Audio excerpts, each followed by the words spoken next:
John Smart, welcome to Partnering Leadership. I'm thrilled to have you in this conversation with me. Mahan, it is an honor. It is a blessing. Your podcast is amazing. I love your learning orientation and the way that you just engage and draw out all your guests. So thank you so much for having me on. John, I love your work. So it's going to be Mutual Admiration Society, including the book that you wrote, Introduction to Foresight, Executive Edition, Personal, Team, and Organizational Adaptiveness.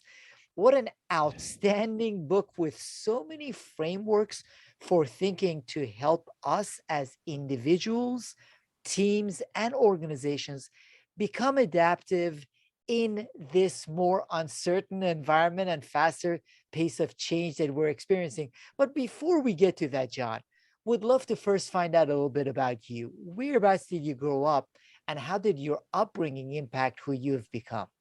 I guess my origin story is I was born in Canada, and my dad had an opportunity to start his own business in California in computer apparel management, basically creating programs for apparel businesses to run their companies, inventory management and such. So I got my exposure to computers quite early. We moved to Los Angeles, and I spent most of my formative years there, a little town called San Pedro.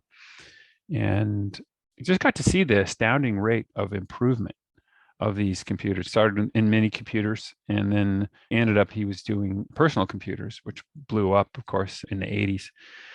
And I just got to see this incredible acceleration in the digital space. I started in computer science at UCLA, and then ended up with business administration as my degree because I realized maybe I want to start a business like my dad. And started a couple businesses. They didn't work out. So I had a little moment to say, what do I really care the most about? I care the most about understanding the world. And I didn't understand biology at all. I'm a biological system, and I didn't understand it. And I was just born with this luck of having indulgent parents. We had enough money from the companies that my father started. And I went back to school at UC San Diego after Berkeley to get a second bachelor's, this time in molecular biology, because to me, it was obvious that was the central science, right? How is this built from these simple molecules we can't even see? Then I started a business after that in test prep. So Princeton Review, Stanley Kaplan, those kind of things. We started one. And that was my first successful business. So I learned a lot about entrepreneurship there. And we sold it to Princeton Review. So that was lovely. I got a nice exit. And then I had to figure out, what do I really want to do? What's my next act now that I've built a business? Do I want to just do another one? But what I realized was, since I was in high school, I've always considered the game of thinking about the future the most interesting game that I can play. And it was in college that I learned about this group of people that you can get a master's or a PhD in. It's called strategic foresight. So I went and got a master's from the University of Houston program, which is the oldest of the 27 places around the world you can get a degree in strategic foresight. That was in the early 2000s, and that's been my passion, if you will, ever since. And there's a really good book that I want to recommend, by the way, by Cal Newport, the book Deep Work. He talks about the importance of focus and digital minimalism. This is called So Good They Can't Ignore You. It's one of his older books. And he basically makes the case that when you're in your 20s and 30s, you can't really know what your life passion is going to be. So build a bunch of useful skills, because you can know what those are, ones that you can actually do that people will pay you good money for. You take that strength and then you bridge into a bunch of passions experimentally, as side hustles. And he gives great examples in this book of people who do that, and other people who say, oh, no, I'm just going to jump right in. I know what my passion is. And then they like crash and burn and realize, no, actually, that wasn't my passion. And so it's a really great example of how we integrate this kind of logical knowledge we have and our emotional self, which isn't necessarily something we are truly going to understand until we've had enough life experience. So I had the good fortune to define my foresight passion, if you will, after I'd done my bona fides in the entrepreneurship space. And then I've started communities that like to explore foresight and how to improve it. And that's been satisfying my management and leadership side. We have this nonprofit that focuses on that. Acceleration Studies Foundation is the name of our nonprofit. It focuses on understanding accelerating change and then how we adapt to it. Because we live in a world where things just go faster every year, and we have to respond to that. And foresight, of course, is a big piece of that. And that's what I would love to find out more about. First of all, John, typically at the end of a conversation, I ask for book recommendations. One of the things I love about you is that you read so much that you make recommendations all throughout. And I appreciate that. Cal Newport is a professor at Georgetown University. That's where I Nice. went to business school. Oh, And I nice. love his work. And that's an outstanding book. Now, you mentioned that you got your master's in foresight. People hear about foresight, futurists. What is a foresighter? What is a futurist? What is the difference between the two? So the field of looking to the future breaks into two basic areas. There's foresight, which are the methods we use to look ahead. And there's futures, and those are the stories that we trade about the future in various areas. And futurists are people who like to tell futures stories. And whether you want to be called one or not, if you do that enough in public, people can say, oh, you're a futurist, right? Foresighters are different. Foresighters are people who are tasked by someone to look to and analyze aspects of the future. It's in your job description, or you're even being paid for it. You might be doing trend analysis. You might be crafting scenarios for what might be coming. You might be looking at emerging indicators, sense making, it's often called. Anything where you're trying to grapple with the uncertainty of the future and you're being tasked to do that, that's foresight. And that's a huge field, much larger than the futurist field, or the people who are professionally paid to trade stories about the future, but they're both really important. So I wrote this book 6 years. It's in the writing with my two young kids at home. It's gone a little longer than I thought, but I got a 3-year-old and a 7-year-old. I loved him to death. And it's called Introduction to Foresight. This book is part of a 2-book series. The second book is going to be future stories about the future of society and the planet. But this one is called Introduction to Foresight, and it's about the methods people use to look ahead at 3 different levels: for ourselves, for our teams, and for our organizations. Now, most people think, when they think of a professional futurist, they think of somebody who is helping organizations make better strategy.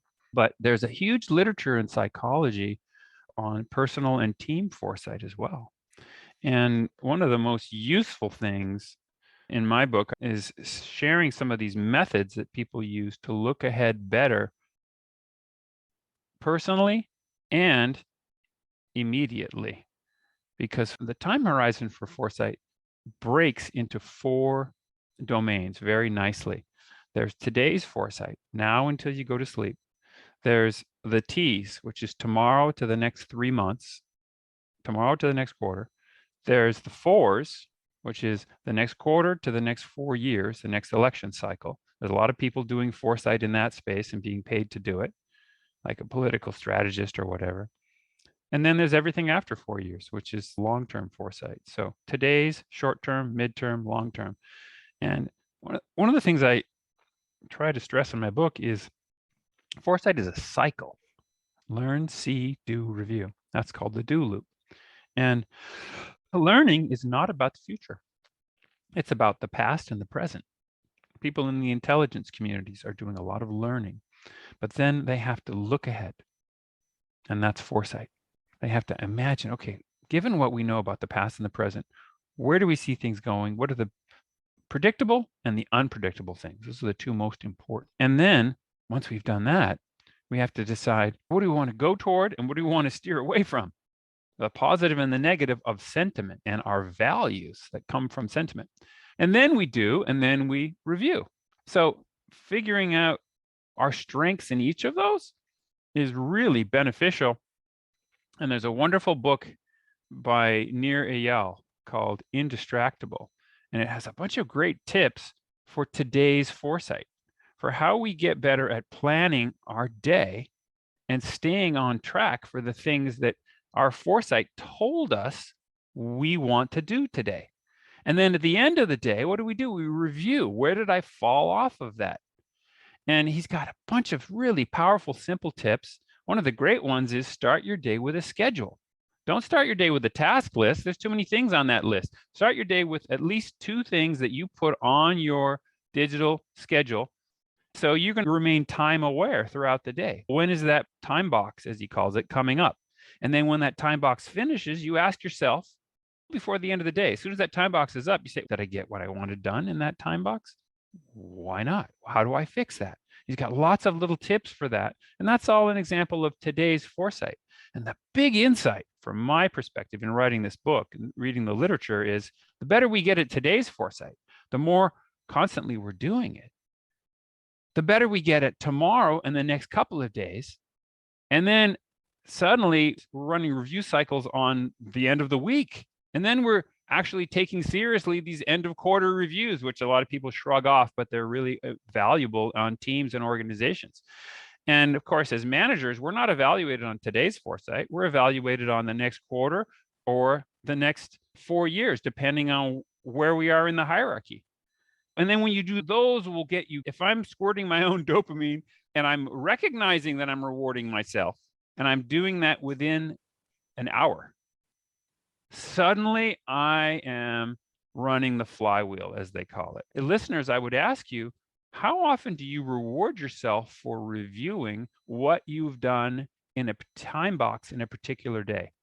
Or do you skip that whole step and you just move on to the next thing on your list? Oh, I have so many things. I'm so anxious. I must get more done. If instead you are not just looking ahead, but you're attaching your sentiment, your passion, your emotion to those key steps in the flywheel, better at long-term foresight, which you don't need to do very often at all. There's a power law for these things. Almost all of your thinking in the future for an ordinary human being, psychologists tell us, is now to the next few minutes. And it's mostly unconscious. So pulling that stuff into consciousness and playing that game is so important. And we haven't talked enough about sentiment. We just barely mentioned it, but there's this new book called Dopamine Nation. You might enjoy this book. And it's all about how easily we are distracted by all of these little shiny bells and whistles that are out there, right? And the basic insight there is we care about rewards, and there are intrinsic and extrinsic rewards. And if we can attach intrinsic rewards to the things that we know really help us adapt, right? Learn, foresee, do, review. If we can attach intrinsic rewards to all 4 of those steps, we squirt our own dopamine into our own brains. And we take that short moment and we go, oh, that was great. I did that thing. And as Nir would say, then you're adapting. And on those 4 steps, I would ask you, grade yourself. At the end of Appendix 1 of the book, I have this series of worksheets where you can grade yourself on those 4 steps, A to F. I'm an A for learning, my friend. And I'm probably a strong B for foresight, for seeing ahead. For action, I can often be a C. And for reviewing, I can be a D very easily. So that's my problem. I know other people who just jump right in and then they think about the consequences. So they're fantastic executors, and I want to give them things that need to be executed. And I know other people that are fantastic reviewers and critics, and I need those on the team too, right? A learner can spend so much time learning, they'll stop in a moment and they'll say, hey, am I ever going to use this? Is this ever going to be useful? Whoops. And then they'll pull themselves back to reality, hopefully. So I think these are the kinds of checks we have to do, is we have to ask ourselves, where do these things fit? And where does foresight fit? Organizational foresight fits at the front end of strategy. If you just do strategic thinking, that's really only the last step of foresight.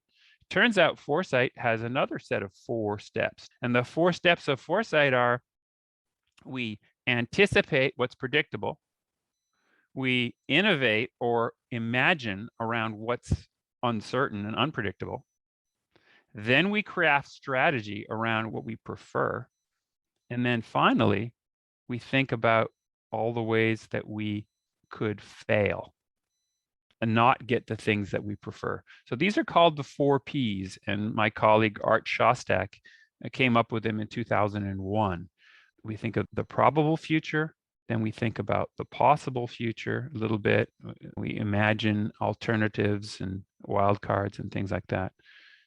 Then we think about the preferable. We generate a nice vision. Hopefully we get shared vision from the team. Then you better go into the preventable. That was his new contribution. The great 20th century futurist Alvin Toffler in 1970 gave us 3 Ps: probable, possible, preferable. Art Shostak said, nope, got to have the preventable too, the dystopias, the traps that we might fall into. And if we do all 4 of those Ps on a daily basis, that a psychologist named Gabrielle Oettingen, in a wonderful book called Rethinking Positive Thinking, she describes a technique called WOOP: wish, objectives, obstacles, plan. So you have to think through the obstacles as well before you go to your plan. So you put on your positive hat, you imagine what can come, then you put on your negative hat, and then you make a plan. And in randomized controlled studies, she has shown that if you go negative first and then positive, you're 50% less accurate in your forecasts of what you're going to get done that day, that week, whatever it is. So you lose half of your foresight if you go negative first. But like I say in my book, we actually live in a society that goes negative first on all the big media that's coming into us, because that's what creates the greatest engagement for people. So we have to actually disengage from that kind of media if we haven't balanced it first with what is the positive through line for the society at large from the biggest picture. How are things getting better? Because they are when you take the big enough picture. And then the positive through line for my organization and for me. And once you've got that, once you have your anchor where you want to go, then okay, throw the negatives at me, see if my strategy is robust to them. So she actually has done these wonderful studies where she's shown for weight loss, for SAT practice, for reading, for all kinds of things, students and adults in these randomized trials, that you want to start with the positive, think of the negative, and then make the plan. And your plan should have one if-then statement in it. If this problem comes up, then I'm going to do this. I'm going to take a little break. I'm going to stretch my legs. I'm going to call my lifeline, my friend who helps me deal with this problem, whatever it is. But you've actually anticipated in your head, and suddenly you're going to get more of the things done that you planned. And there's one other thing I want to mention that's really helpful from the psychology. As we get older, all of us need to think about the past, the future, and the present. And the psychologists tell us the past and the future as constructs are only useful if they impact our present in a positive and an adaptive way. So what happens as we get older? Do we spend more time thinking about the future, the present, or the past? The past, my friend. We just pile up all these past insights and hurts and experiences, and we ruminate, right? We ruminate on all those things, and they pop up and they jump right into our present. We're looking at this, that reminds us of that. And the big insight is the past is only useful when it's organized to help the present. Thinking about the future, we can daydream too, especially when we're kids. Oh, we daydream, if I had this, I'd be president, I'd start the whatever. And many of those are not going to be useful, just like learning too much. Foresighting too much can be very quickly a waste of time if you're not organizing it and bringing it back to the present.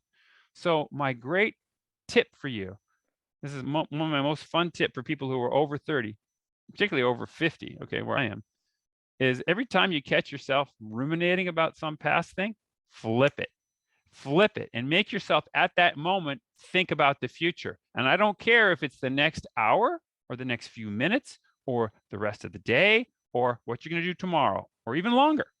It just has to be something, and the most useful to you is going to be the short term, right? The today's. But just flip it and make yourself think about the future. And you know what you'll do? You'll actually snap out of that reminiscence, and then you won't spend too much time in that future because it's so opposite from what you were doing. And then you'll pull yourself back in the present, and suddenly whoa, here I am. What am I doing? What do I want to do? And then that gets to our great friend, Stephen Covey. First things first, how to prioritize what to do next. And his great matrix, do the important but not urgent, up in that one corner. And we're constantly being pulled by fears, fires, and fancies, the three F's, pulled out of the thing we should be doing. We fear it, so then we procrastinate, or some little fancy grabs us and we do dopamine squirting from some other thing and we binge on that thing we shouldn't be binging on, or spend time rearranging our desk and we should be whatever, or fires, right? If we're managers of any type, we're constantly being pulled away. But if we can just get to that most important thing that we planned ahead, and as Nir says, can you give yourself a little dopamine for actually looking at your schedule in the morning, first thing before you do anything else? Oh, yeah, I'm looking ahead. Oh, wow. It's like these simple habits, and then suddenly you're riding the dragon. You're not feeling like you're a boat adrift in the storm. I love this, John. So many different strands to pull on. I wanted to underline a couple of things that you mentioned. First of all, the fact that foresight is a capability that we can develop. And if we work on our foresight, even for the day, that can help us with foresight into that longer term. Now, as a fun aside, Near his first book had been hooked partly based on the help that he had provided to some of the technology companies to make sure we get those alerts at various times so they derail us. He wrote this book as penance for that first book. Yes. That's right. And that gets to values. Hopefully at some point we're going to discuss values, the create, the adapt, and the protect being the three fundamental kinds of values. I think he realized it's not adaptive. It's not adaptive to just create these things that hook people in and distract them from themselves.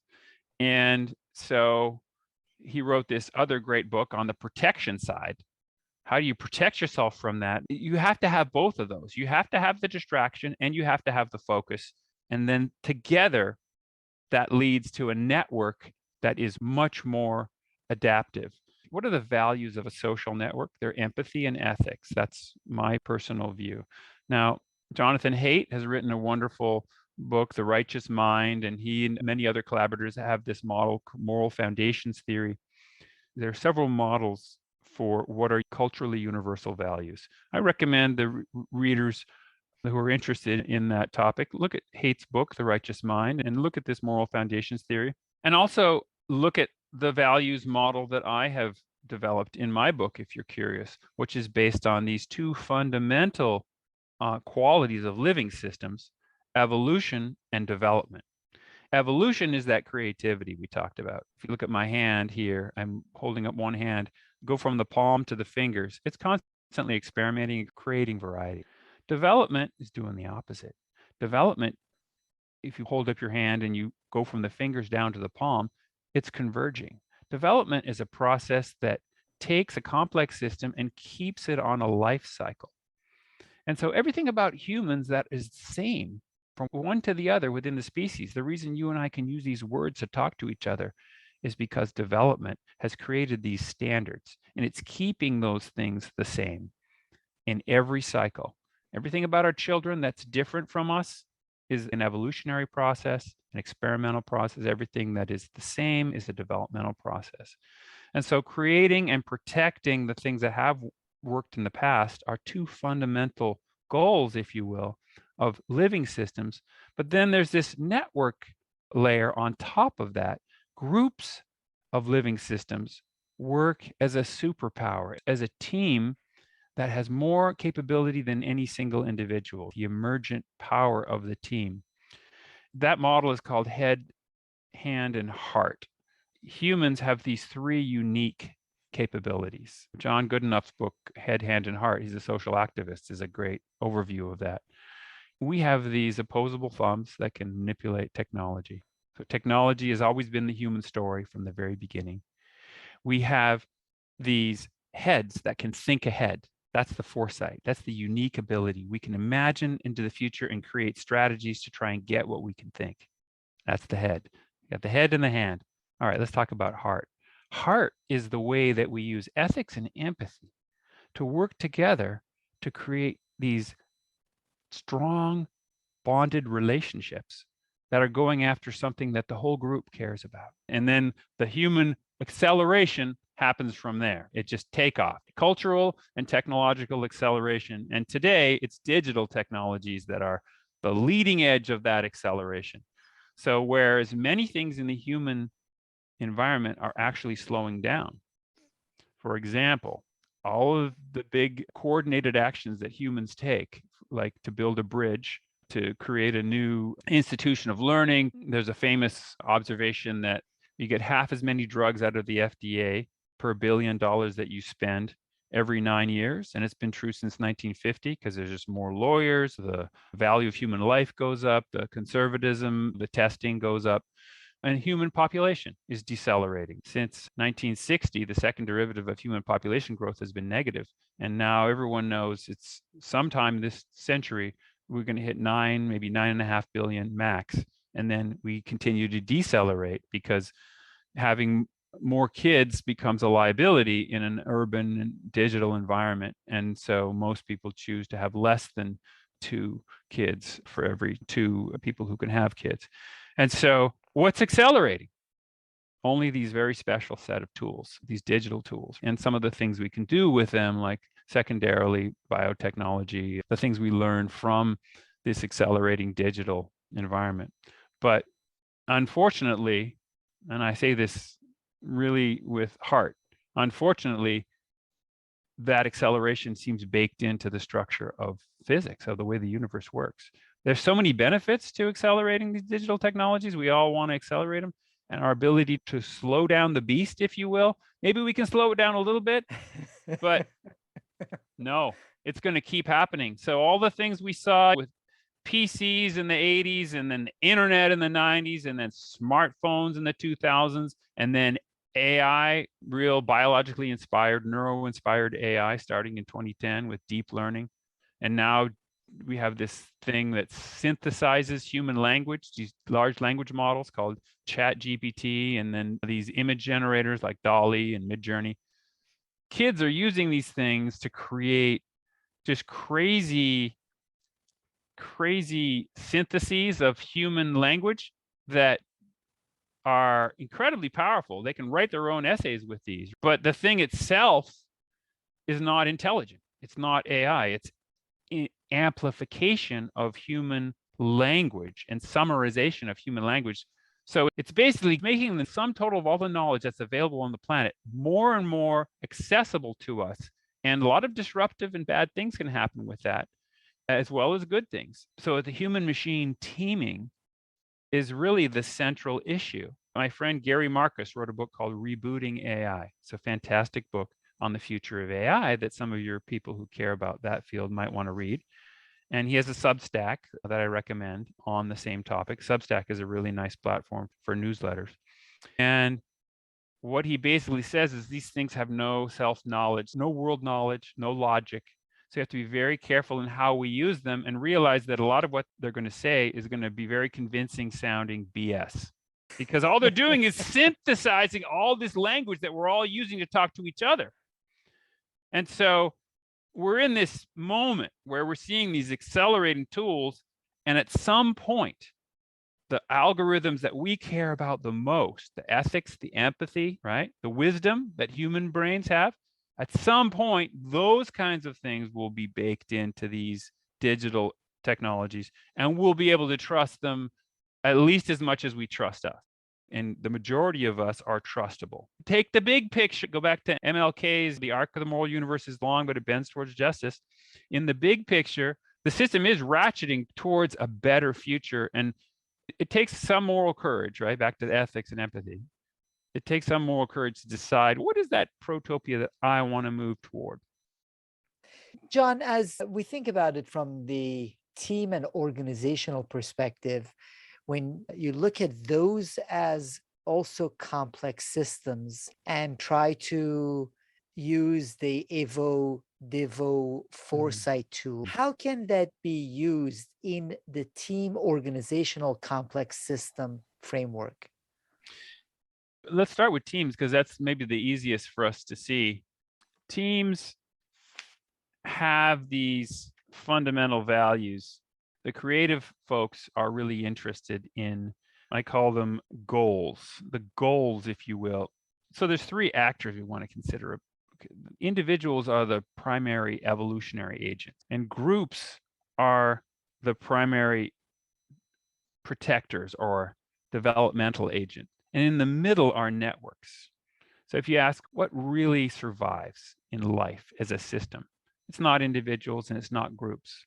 They're constantly being selected in or selected out depending on how well they're doing. The network always wins. The network of life has been immortal since the first cell. Life is constantly improving its capabilities and its diversity.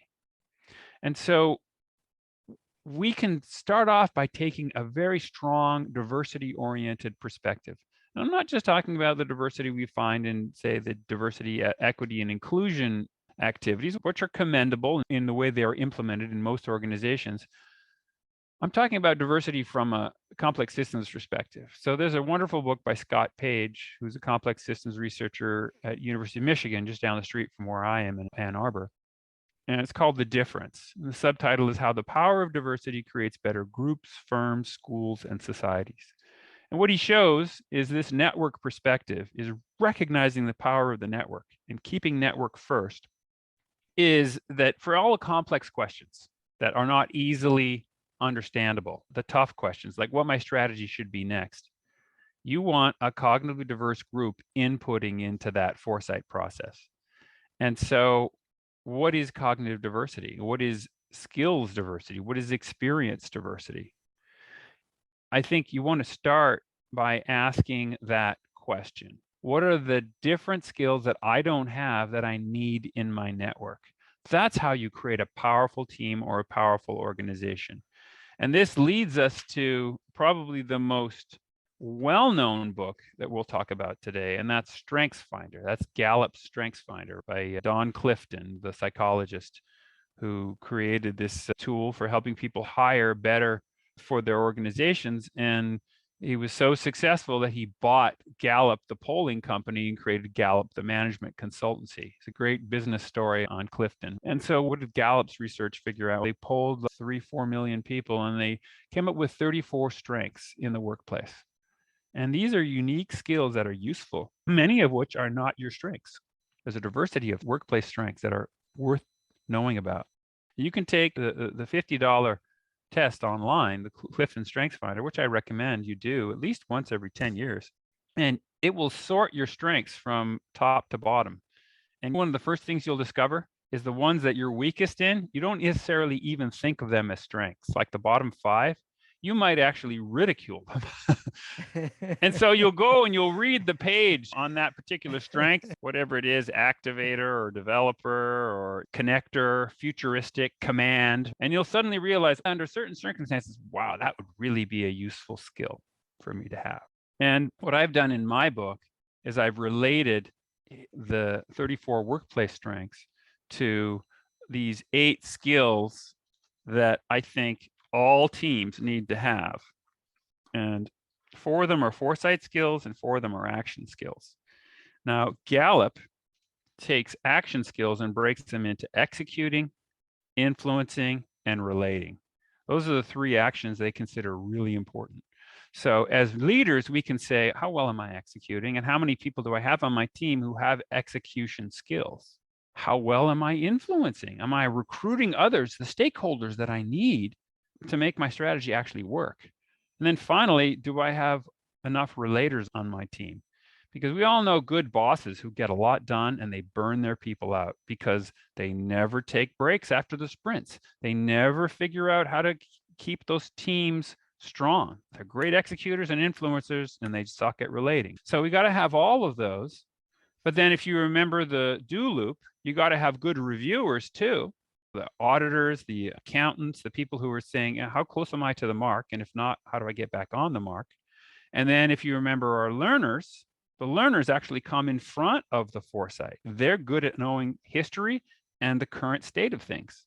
So the strengths are learning, anticipation, the probable, innovation, which is the possible, strategy, which we all know, it's the heart of foresight, it's the last step, and then execute, influence, relate, and review. So the laser skills, those 8 skills, you can actually, like I show the appendix of my book, you can figure out your capacity across all 8 of those skills.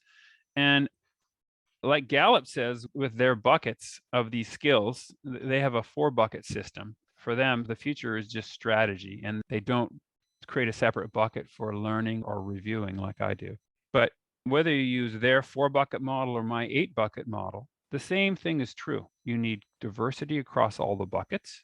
You need to recognize the importance of them all on your team. If you don't have enough people on your team in one of those buckets, bring in somebody who has that skill. And then you'll be able to run that flywheel, learn, foresee, do, review. And you'll constantly be running that. But the most important thing to remember is you're not running it yourself, my friend. It's the network that's running it. We all know the great management books that say we want to become a servant leader. We want to make ourselves redundant as soon as we can. It's the network that always wins. It's the network that's always advancing. And so recognizing the power of the diversity of that network in all the situations where diversity matters. Now, it doesn't matter if you're building a bridge. You need the people who know how to apply the known engineering principles for that bridge. It matters if you're trying to decide where to build the bridge, if you're trying to decide how you're going to fund the bridge. There's all these human issues where the wicked problems come up, and you need the diversity there. Yes, you're not going to have the diversity all the time. You will focus, but in general, the network is always the most adaptive thing. So knowing what your network is and knowing how to keep reaching out to people who have the skills you don't have, these are huge issues that will help people adapt. And that's really the biggest insight of this Evo-Devo model is living complex systems need evolution and development. And I say empathy and ethics are the fundamental values of adapting for networks, for groups. I put them in that order for a reason. You don't understand what your ethics are going to be without first trying to empathize with all the diversity that's already in existence. John, in addition to adaptiveness, which you say is important and is based on that empathy and ethics, a couple of other key competencies you talk about are creation and protection, and how they are a necessary part of this process as well. I think that the ethics of adaptiveness does break into these 2 fundamental drives. We have this drive to experiment, to try different things, and to be individuals, to individuate. And some of the goals around that are innovation and intelligence. If you think of what intelligence is, it's a very unique and personal thing. Each of us has a self, and it's unique. My self is unique from yours, my experiences, even though we have very similar structure from a developmental standpoint when we come out of the womb, right? We individuate, and that's a very creative thing and a very valuable thing. You want to give people the freedom. The West is so good at understanding the value of the freedom of creation on that side. On the other side, the things that have been proven successful in the past, we want to protect those. We want to keep those around. We want to make sure they don't fail. And so sustainability and strength, just the general strength that we have of that system, its ability to withstand forces that might degrade it. Those are fundamental values on the protection side. And I would put it to the listeners to think about this. Political parties in liberal democracies very often split those 2 values. In many cultures, the liberal left is creative on the social perspective, and it's protective on the economic dimension. So we want the freedom to try new things in the social and cultural sphere on the left, and we want to protect our rights, protect our industries on the economic side. And the right flips that. The right wants freedom of entrepreneurship and economic experiment, and it wants to protect social and cultural traditions, things that have worked in the past. So I think every value we care about, we can think about from this evolutionary or developmental perspective.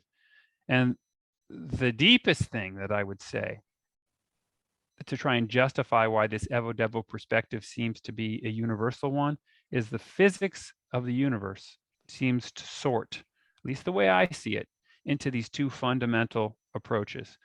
So maybe the big takeaway is your team thinking about these things? And a really good book that I do recommend people who are interested in learning more about leadership, a really nice book by Jan Benedict Steenkamp came out a couple of years ago called Time to Lead.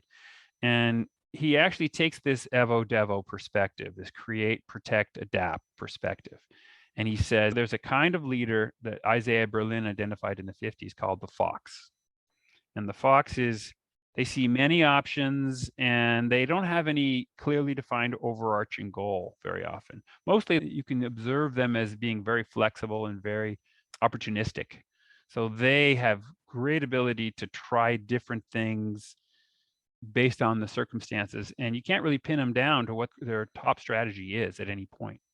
The hedgehog's the opposite. The hedgehog has a top strategy. You pretty much know how they're relating things to that, and they're often shutting down the other things that could distract them from that strategy. So they're very much in the protect mode for their strategy versus the create mode.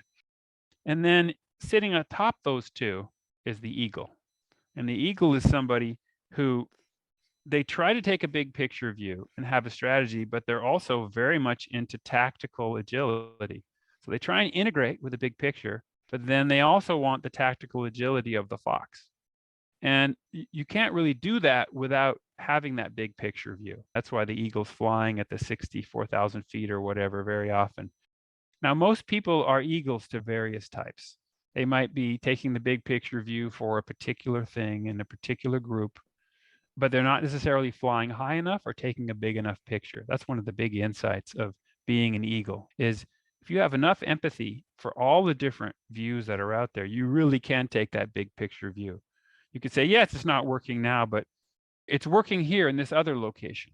That's benchmarking. We found best in class. Or it worked here in the past. Or I think it'll work here on a bigger time horizon than we're looking at.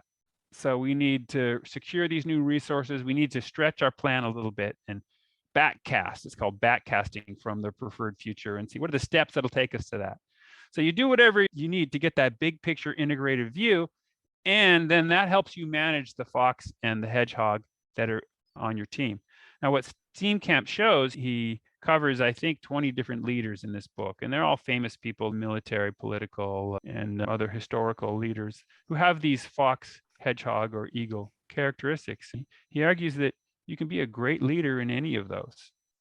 There's a fourth type called the ostrich, and we all know this too. The leader who is not foresighted, and whenever conflict comes, they are very unpredictable because they've been trying to avoid it their whole lives. And suddenly here's conflict, and he gives you some examples of ostriches who don't necessarily put their head in the sand. They try and bite the head off of the messenger or whatever, right? They're just chaos agents when the conflict happens. And in between, they're monkey see, monkey do. They just don't want to hear anything. And he even gives examples that ostriches can be good leaders. And you might think for a moment, how is that possible? Because you understand the system. You understand that the good leader is a fox, a hedgehog, or an eagle. So you delegate your leadership to one of those. The great book by Korn Ferry, For Your Information. This is probably the most expensive leadership book that an ordinary person would buy. They're a couple $100, $300 maybe, if you buy the latest edition of FYI, For Your Information. It has all of these self-awareness tools, like questions you can answer. But it's actually based on this idea that there is thought leadership, results leadership, people leadership, and character leadership. Those are the four types of leadership, the four competencies. And the big insight for me in a complex world is that the best leaders, they're more and more forced into the people-oriented ones. people leadership and character leadership. So they're forced into working on themselves and being an example of what good behavior is going to be in the organization. And they're forced into becoming developers. In complex organizations, great leaders give up performance leadership and thought leadership. They give them up to their deputies in the same way that an ostrich can give up creativity, protection, and adaptive leadership to a deputy. So where are we? We're back in network thinking, right? If we truly are network thinking, if we truly are recognizing, okay, I'm one individual, what's really powerful is the human network, the pro-social network, the one that is working with me on whatever the thing is. We can recognize the critical diversities that we need to recognize, and we can make sure that we have a good example from one of those. Now, everything we've been discussing are simple models, and it's possible that we are oversimplifying. And this is where I think the review step comes in constantly. We have to constantly ask ourselves in a cognitively diverse critical group, what are we missing? Because at a certain point, your system is going to be too simple. And this comes back, in my opinion, to the fundamental ethics of evolution and development. Development is cutting everything out and keeping the system predictable. That doesn't work all the time. At a certain point, sometimes some new thing that isn't that thing is going to be better adapted, something on the evolutionary side. So we've got to be humble and realize that we may think we have the best models, but they may be only useful for a particular context. And maybe they're useful most of the time, but maybe there's some thing coming that no one's seen yet. And so we have to be comfortable being creative and being protective. And many people who are in HROs, high reliability organizations, we know where they sit on that triangle, creative, protection, and adaptation. They're way off in the protective corner.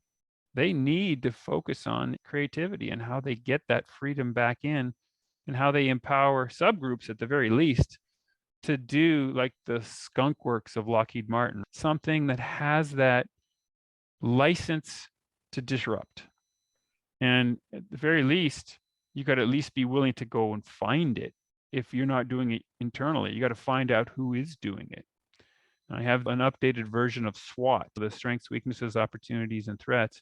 And mine is called ADOR. Our group decided that a better set of 4 steps is advantages, scan for advantages and disruptions in the external environment.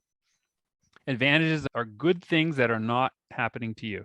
So positive hat, put on your positive hat, and you have your team look for advantages relative to whatever the task is. So if you want them to get something done, make them spend a little time looking for advantages that are out there, some new tool, some new example, and you're not getting it. And then you go to disruptions, which is forced changes that some people don't want, but they're opportunities for others, right? Disruptions can be great opportunities. So you put on your negative hat and you look at the disruptions and you see who really thinks of them negatively, and you see what the opportunities are within it, like all the opportunities of COVID, all the silver linings that some people got. And then after you've done the advantage disruptions, you do opportunities and risks. And then risks, you have to split that into risks of action and risks of inaction. Because as we all know, Jonathan Haidt, Coddling of the American Mind, his book, very often we don't qualify risks of inaction. We decide on safetyism, we decide on helicopter parenting, we decide on too much protection, and we don't realize the risk of not acting, of not giving the kids the freedom. What are we losing there? So we really want to see both sides. And sentiment really does break down into those two things, in my opinion. What we want and we want to move away from. This is the so-called pleasure pain principle, which, believe it or not, some life scientists think that animals as simple as single-celled animals have that. So a paramecium, because even they have genetics that push them towards or away from stimuli, and that bind the bad things to the cell wall so they can't hurt them, and then move them toward the thing that they want. I've found thinking about it through ADOR with some of the executive teams that I've had conversations to be really helpful. And Thank you. something that has impacted my own thinking a lot is thinking more about networks. As you say, John, great leaders learn to keep their people and their networks at the center of their values. The importance of the network and understanding that network power, as opposed to any one individual, the network has much more capabilities. A lot of times people look at the individual pieces rather than the collective network. Yeah, it's such a good way of looking at it. And if you ask yourself the difference between the network and the group are all the things we agree upon. Those are those developmental commonalities. The network's a different thing. The network is a collection of individuals and groups, each with their own unique goals, values, skills. And so you got to have some empathy to see all of those differences. And in a world of accelerating digital change, we need to come up with models that will keep us adaptive. To my way of thinking, there's just nothing, it's clear there's nothing more complex in the known universe than the biological systems, and in particularly the human brain, 100 trillion unique synaptic connections. Wow, wow. And there's more than 7 billion of them on the planet, each unique. Wow. Okay, that's a powerful network. Maybe I want to remember my Dunbar number. There's 120 people or so that I can deeply model. If I took a pad of paper out, could I write down the 120 people that are in my tribe? Are the ones that I have to depend on or work with, or the ones that I am most influenced by? And if not, maybe I need to think a little harder. Maybe I need to go back to the notes, right? I have this wonderful book, Journal to the Self, about self-journaling. Maybe I need to do a little more journaling, look back on who influenced me in the past. And that's how we'll find that spider web of that central network that we want to really keep strong. That's why I'm going to make sure I have those 120 birthdays on my calendar, so that 120 times a year, I'm sending out a nice little email to that person. These are not just going to be necessarily people who are going to be most helpful to us. They're people who are at the center of our tribe. They inspire us. They help us realize just how amazing the world is. John, I know you're also working on some other projects about your Good Foresight newsletter, the wiki you're working on. You're doing a lot of great work on helping people become better at foresight for themselves, their teams, and organizations. Thank you, Mahan. I would say to start, there was an organization called the Association of Professional Futurists. If you were really interested in this field and how people do foresight work prior to strategy, the Association of Professional Futurists is a wonderful little organization, 700-800 people, global now. Started in 2003, that you could look at. What we're trying to do at Foresight University, which is the educational arm of our nonprofit, is we're writing these two books, which are an overview of foresight and futures. The foresight book is now up on Amazon, and we have a free version of it at foresightguide.com. So if you want a simpler version of what is in the book, you can go to foresightguide.com and read it there too. And then we have really basically one big project, which is a Futurepedia. Nobody has yet made a nice wiki with structured speculations on the future. And Wikipedia, unfortunately, does not allow you to do that. They want to focus on the past and the present, organizing that and making it very understandable. And so we think there's a need for this. There's a need for a wiki that describes foresight methods, the foresight piece, and a wiki that gives nice summaries of future stories. The big stories people are trading on, the future of AI or the future of air taxis or whatever it is, the topic that you're interested in. We know that a crowd can build a nice summary that doesn't currently exist. My vision is in 20 years, someone types future of X and there's a nice Futurepedia page with just a 2-page summary at the top. And for those visual-oriented people, just a 2-minute YouTube clip that gives you the 4 Ps in that space. What we think is probable, possible, what various groups prefer, and then what are some of the dystopias that people have discussed, the traps and the problems. And so we would like to see Futurepedia in multiple languages exist. And that's our big project. So if you have an interest in that, our newsletter at foresightu.com, you can subscribe to our Good Foresight newsletter, or you can go to Substack and find us there, Good Foresight. So that is our attempt to provide something valuable. I definitely recommend the newsletter. Outstanding content. Love the book and can't wait for the next one in the series to come out. And really excited about the wiki you're working on. There is power in insights of the network. Even Phil Tedlock that looked at the fact that groups in many instances come up with better forecasts than individual experts come up with it. So this is a way of tapping into the intelligence and foresights of a group of people about the future. Lots of exciting things, and I can't wait to have conversations with you about those. Thank you so much for your insights and your foresight, John Smart. Thank you for joining me in this conversation. Mahan, it's been a pleasure. Thank you so much.